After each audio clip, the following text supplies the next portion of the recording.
Web 2.0. Innovation. Trend. Collaboration. Software. Metadata. Got the world turning as fast as it can? Hear how technology can help, legally speaking, with two of the top legal technology experts, authors, and lawyers, Dennis Kennedy and Tom Mile. Welcome to the Kennedy Mile Report here on the Legal Talk Network. And welcome to episode 277 of the Kennedy Mile Report. I'm Dennis Kennedy in Ann Arbor. And I'm Tom Mile in Dallas. Before we get started, we'd like to thank our sponsors. First of all, we'd like to thank Colonial Surety Company Bonds and Insurance for bringing you this podcast. Whatever court bond you need, get a quote and purchase online at colonialsurety.com/podcast. We'd also like to thank ServeNow, a nationwide network of trusted, pre-screened process servers.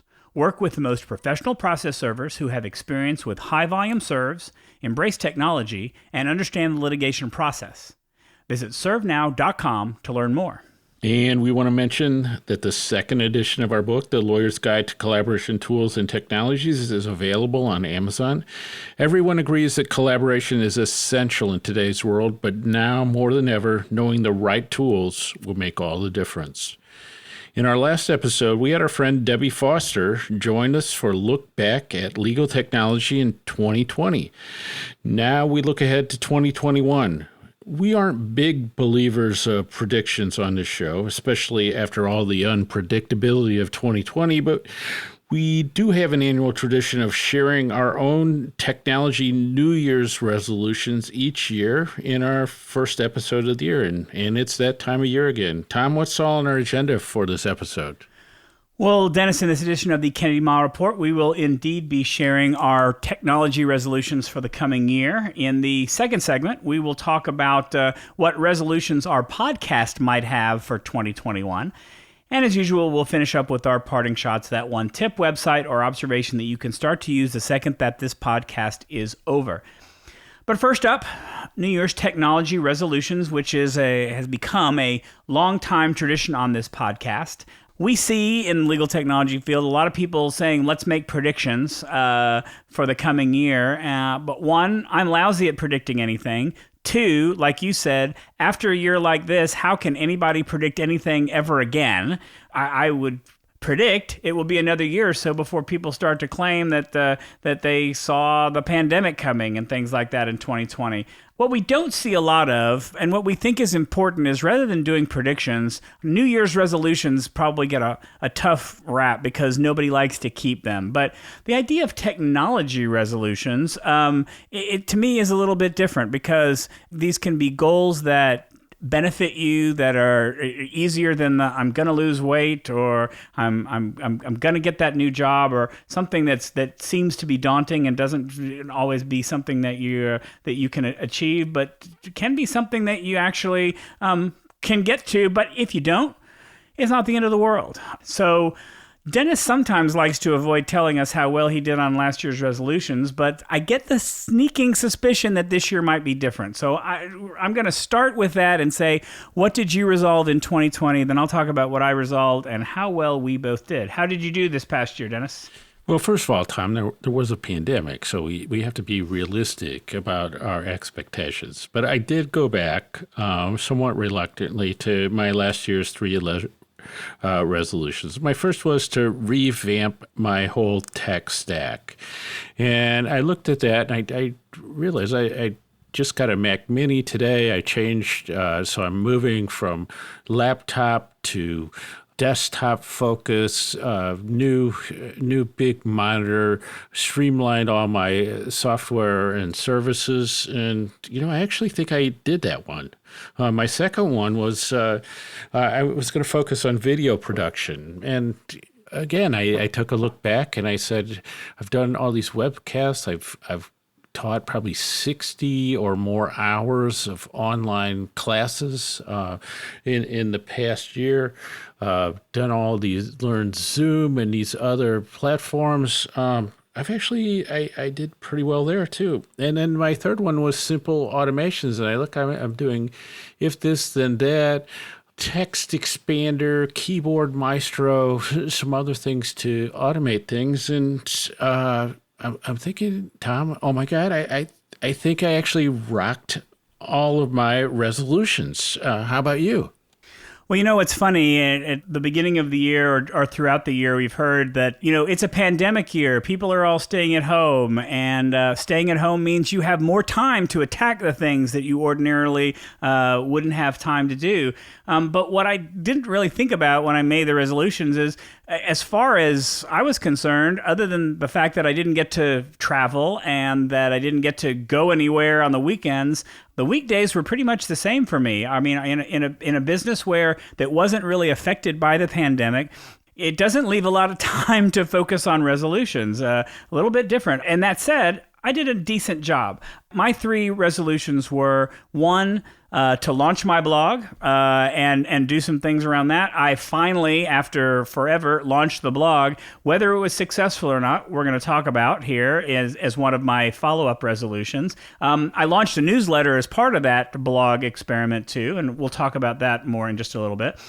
So I would say that in terms of the resolution, I was successful. I launched the blog. I was going to get better at Power Automate and Power Apps. I would say yes and no. We, at our work, we have learned how to deliver one of our key deliverables, record retention schedules, as a Power App, and I was part of developing that tool. So I definitely think I succeeded there. Personally, I didn't do a lot around it. I was more professionally, but that counts. And then I think in the work, in getting ahead at work, I wanted to learn more about CCPA and privacy. This was a quiet year for privacy. I think that because of the pandemic, CCPA, they really haven't been enforcing it yet. Nobody was paying attention to it, but back in November, they passed the newest version of CCPA, the CPRA, which is going to take place in 2 years, which if you thought CCPA was bad, just wait until CPRA comes around. I think that this just wasn't the year for privacy. So even though I didn't get to do as much, I would say that it really wasn't the year for me to do that. So I felt like I did a decent job, even though I really didn't have time to focus on them.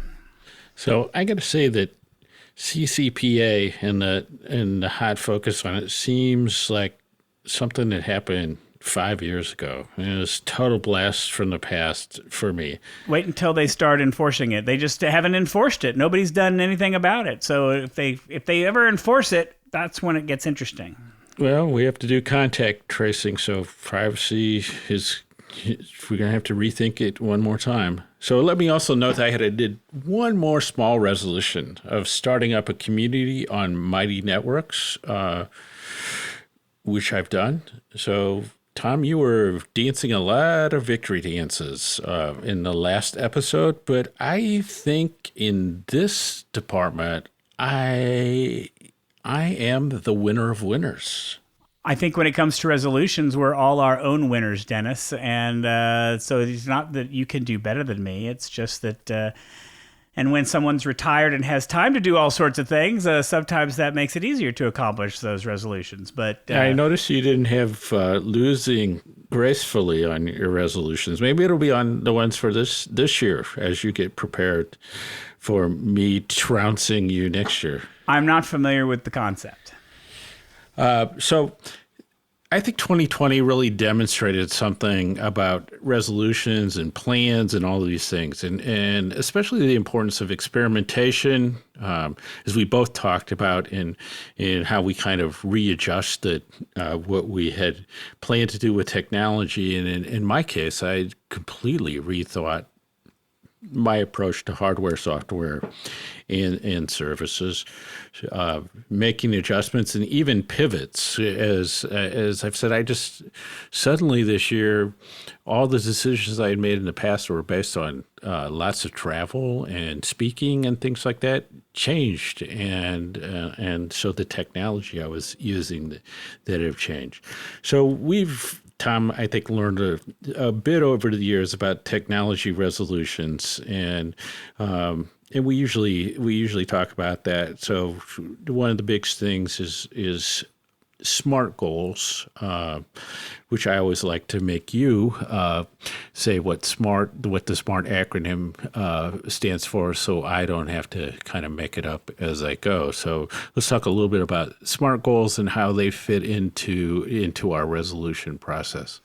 Well, SMART goals are at the very least one way to make sure that whatever resolutions that you make, they're reasonable, that they're something that they're achievable for you. So a SMART goal is one, specific. That means that it can't be vague. It has to be a specific goal that you have in mind. It has to be measurable. You have to be able to measure it at the end of the year. How did I do this? You have to be able to say, yes, I did it, or no, I didn't, or at what degree did I do it?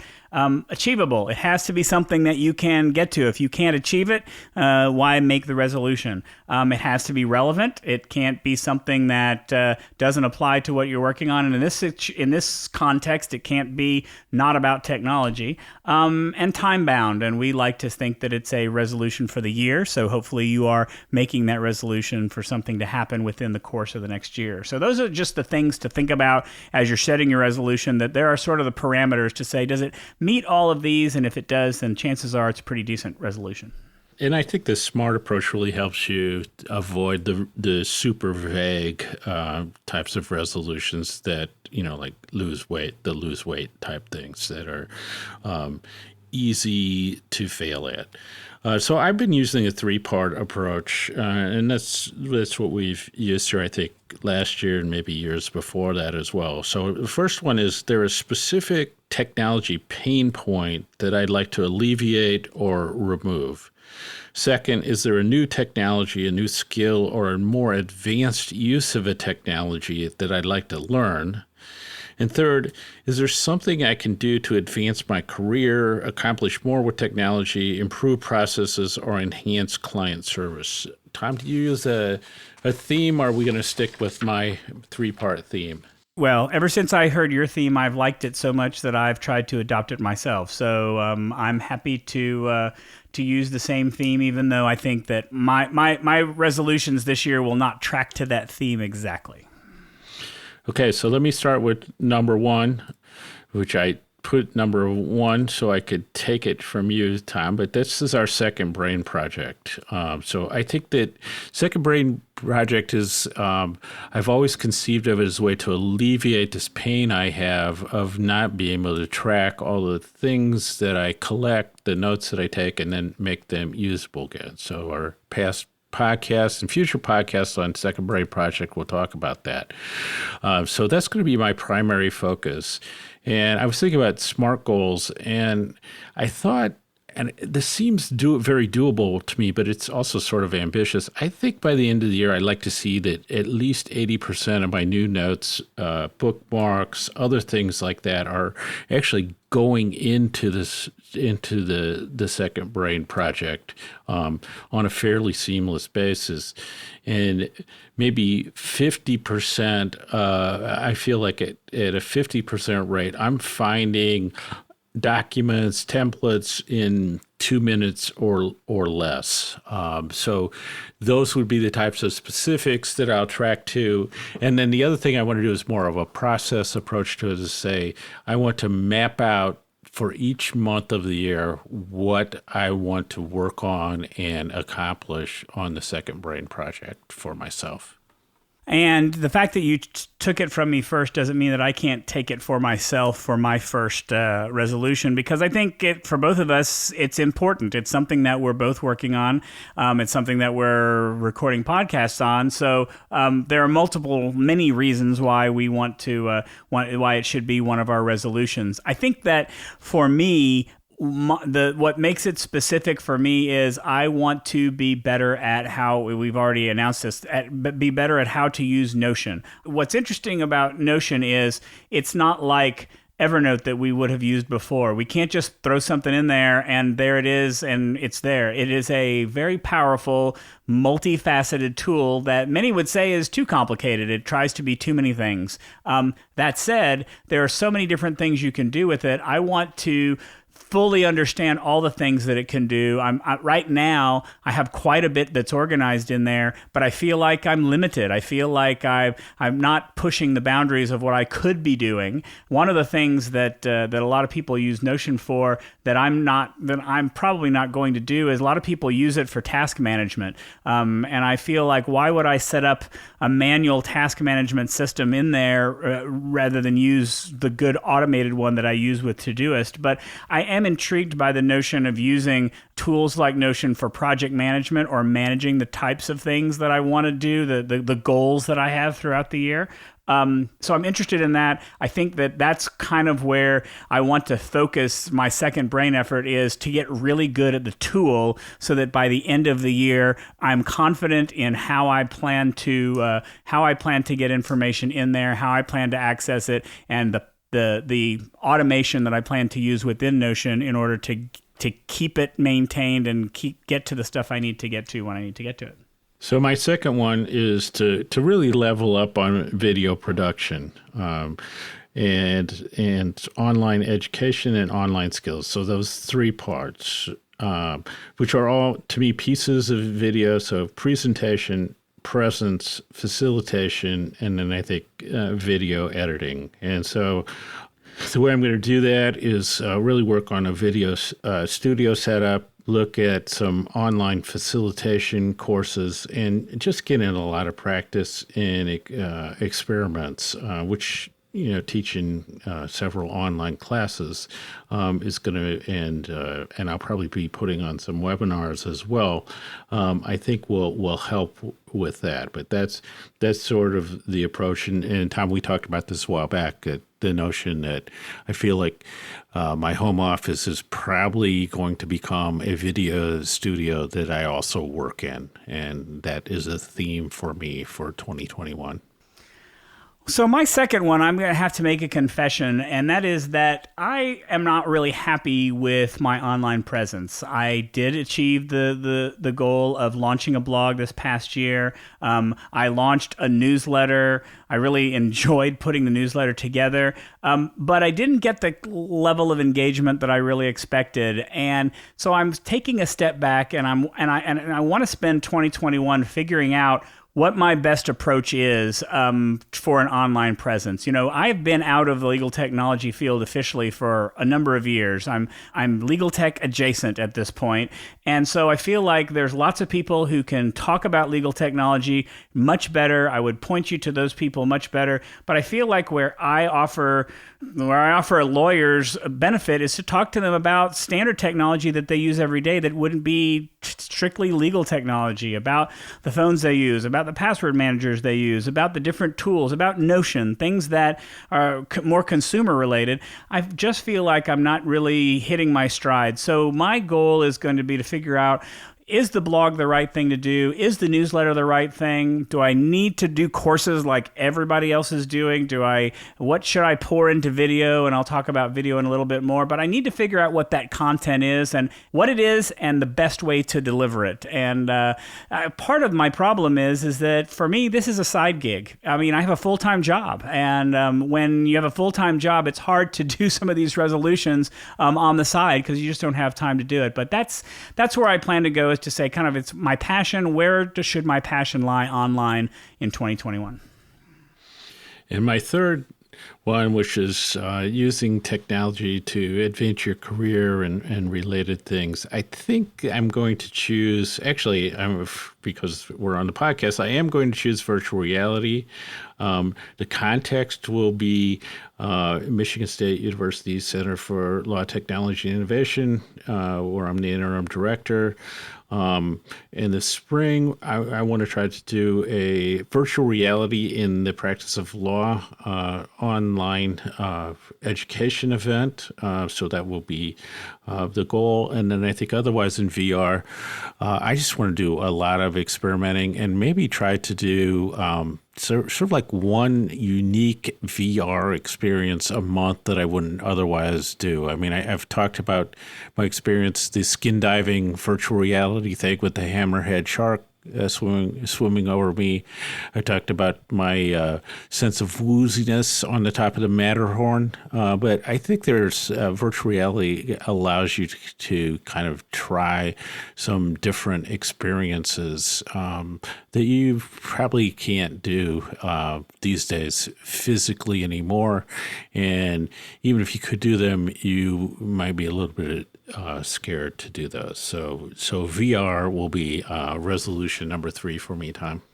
So I was thinking about what I should do for work, and it was a little bit hard this year because there's not been much that has come up that needs doing right now. So I'm focusing on things that would help my team a little bit more, and some that would help clients. One is finally getting to use the workflows within Microsoft 365 to be able to have things happen automatically. Right now, just for example, our sales process where we review proposals and send them out to clients goes between 3 or 4 different people, all by email. All a terrible process, all very clunky and time-consuming, and I finally want to put together something that is an easy workflow where we all get things in line and it is all very seamless and it's all collaborative and we're all using the same document.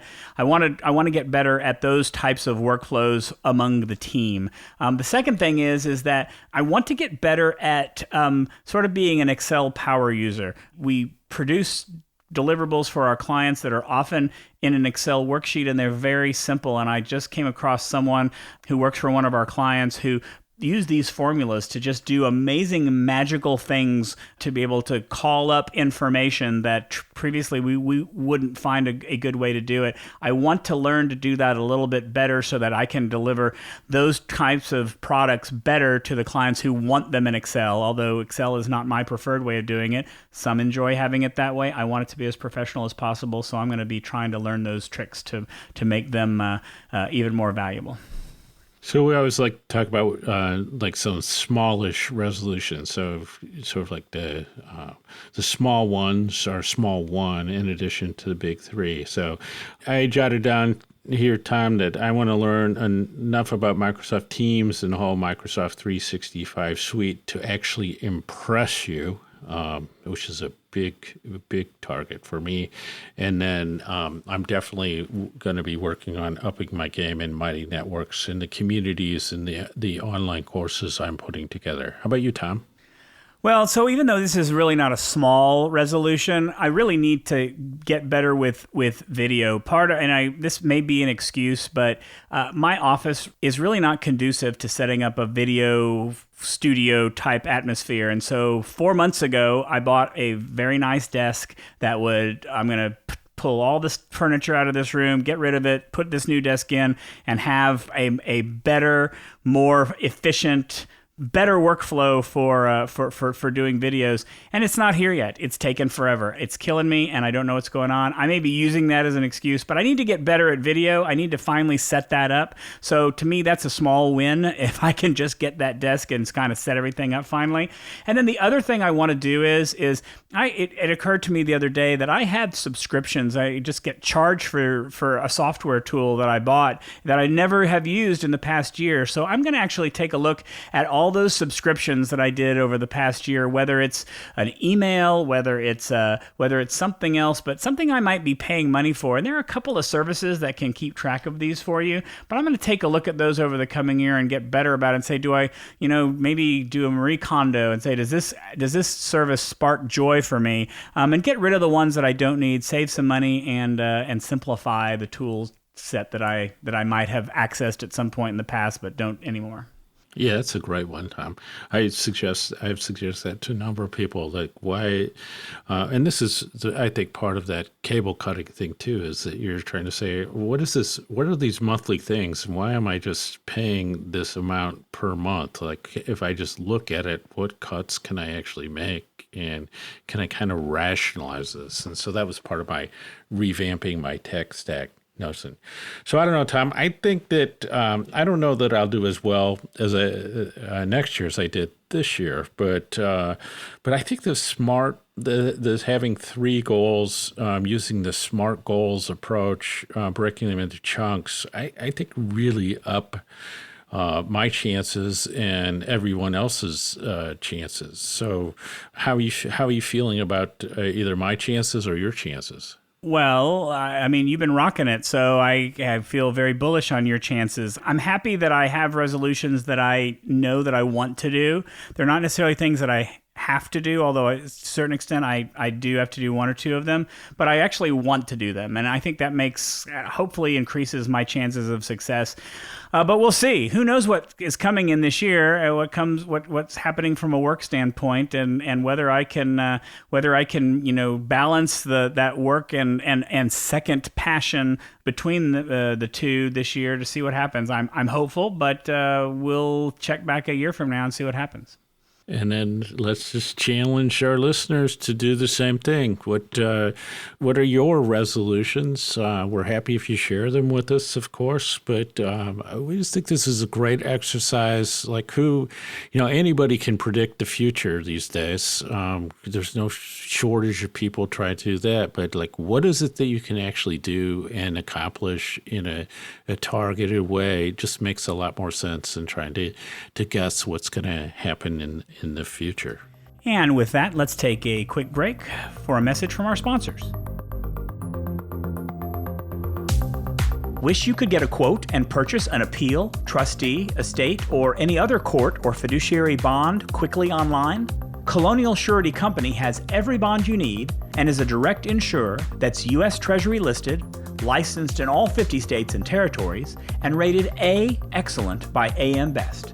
So you can be confident it's a trusted resource. Get started at colonialsurety.com/podcast. Looking for a process server you can trust? ServeNow.com is a nationwide network of local, pre-screened process servers. ServeNow works with the most professional process servers in the industry, connecting your firm with process servers who embrace technology, have experience with high-volume serves, and understand the litigation process and rules of properly effectuating service. Find a pre-screened process server today. Visit www.servenow.com. And now let's get back to the Kennedy Mile Report. I'm Tom Mile. And I'm Dennis Kennedy. We also wanted to create some resolutions for the podcast itself. So let me throw out a few starter ideas, and Tom can react and add to the list. So I'll let Tom talk a bit more about this, but I think a good resolution for the podcast would be to do a new version of our collaboration tools book, because collaboration tools have never been more important. So there might be something coming along. I think we can achieve that resolution, actually. Even more guests. The guest experience has been wildly successful. Just great guests, great shows this year. So it took a long time for Tom to convince me, but I liked that. We do want to get audience questions into our second segment, this B segment, and I want to build on our team success. Tom, this may shock you, but maybe we drop Zoom for our actual calls we're on for our podcast and use Teams. And then my usual I think this actually comes from the podcast itself, not me, but to convince the Legal Talk Network to do podcast T-shirts and stuff like travel mugs and those kinds of things for the podcast. How about you, Tom? Well, I'm not sure that I can. I'm not sure that I can find anything add to that list to make it any better. I guess the one resolution that I might have for this podcast that is probably sacrilege for me to say it out loud is that if we could maybe get to the 30-minute podcast, that would be the holy grail, and I'd love to get there. We're trying, but as I'm looking here at the timer and we're just now passing the 30-minute mark, oops, that'll have to be a resolution for 2021. Dennis just let us in on the secret. We are indeed working on a new version of the Collaboration Tools book, a work-from-home version. So we're excited about that, and we hope you will be too. We'll tell you more about it in coming episodes. I would say that we stand a better chance of convincing the Legal Talk Network to do T-shirts if they do it for all the podcasts, because I know that I would love an Adriana Linares T-shirt. I would wear that in a heartbeat, and so all I can say is if you're going to do it for us, you should do it for all the hosts. But I think that is also a resolution worthy of carrying over into 2021. So now it's time for our parting shots. That one tip, website, or observation you can use the second this podcast ends. Tom, take it away.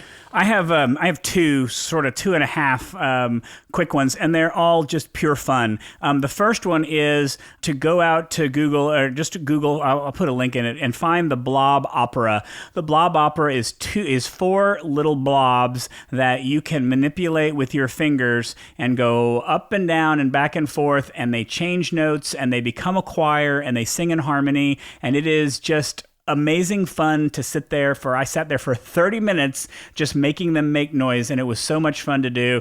They're singing Christmas songs right now if you're listening to this around the holidays. Otherwise, they're there for you to make anything. You can even record them singing something. The other thing, the tech tool that I recommend, is something I've been using here for a couple of weeks now. I've recently purchased a subscription to Tea Runners, where they send me 4 or 5 bags of different kinds of teas every month to try out. And I realized in drinking tea that my tea gets cold very quickly. And so I'm using the new Ember Mug, E-M-B-E-R. I'll put a link in the show notes. It's a smart mug. It's something that you put on a coaster. You can control it with an app where it will go to the exact temperature, whether you have green tea or black tea. It'll keep it at that temperature for as long as you want to, as long as it's on the coaster. It does run by batteries, so it has a 90-minute battery life outside of the coaster. But I am amazed at how good it is at holding the heat of that tea. I see the steam coming off the tea an hour after I poured it out of the tea kettle. It's just a great thing. It is helping me to start drinking more tea. I'm enjoying it a lot. The Ember Mug. I would totally go for an Ember Mug with an LTN logo. I wouldn't even have to be our podcast logo. That's an awesome idea. I was just thinking, Tom, that we did about 30 minutes on the Ember Mug before we started recording this podcast. But anyway, so I have a couple of plugs and then one actual parting shot suggestion. So I did a couple of online courses in the latter part of the year. So one is on personal quarterly offsites, and this is the time to do one of those. The other is on LinkedIn Essentials that Allison Shields and I did. Those are both available on my Mighty Network site for the Kennedy Idea Propulsion Laboratory. I'm also doing this cool new online innovation course that you can find more about at exponential.legal. And the one thing I want to recommend is I love soundscapes in ambient playlists, and trying to figure out a good way to do it because I don't like to wear headphones all day long. But I have these little creative speakers. They're little round speakers, and it comes with a subwoofer, and they get excellent reviews, and they sound great, and they're only $39. And combining those with either Apple Music, Spotify, whatever, ambient playlists just gives you like a really nice vibe to your workspace and really helps with your home office. So these little creative speakers with a subwoofer. And so that wraps it up for this edition of the Kennedy Mile Report. Thanks for joining us on the podcast. You can find show notes for this episode on the Legal Talk Network's page for this podcast. If you like what you hear, please subscribe to our podcast in iTunes or on the Legal Talk Network site, where you can find archives of all of our previous shows along with transcripts. If you'd like to get in touch with us, remember you can always reach out to us on LinkedIn, or, as Dennis said earlier, leave us a voicemail. We love to get voicemails for our B segment. That number is 720-441-6820. So until the next podcast, I'm Tom Mile. And I'm Dennis Kennedy, and you've been listening to the Kennedy Mile Report, a podcast on legal technology with an internet focus. If you like what you heard today, please rate us an Apple Podcast, and we'll see you next time in a new year for another episode of the Kennedy Mile Report on the Legal Talk Network. Happy New Year, everybody. Thanks for listening to the Kennedy Mile Report. Check out Dennis and Tom's book, The Lawyer's Guide to Collaboration Tools and Technologies, Smart Ways to Work Together, from ABA Books or Amazon. And join us every other week for another edition of the Kennedy Mile Report, only on the Legal Talk Network.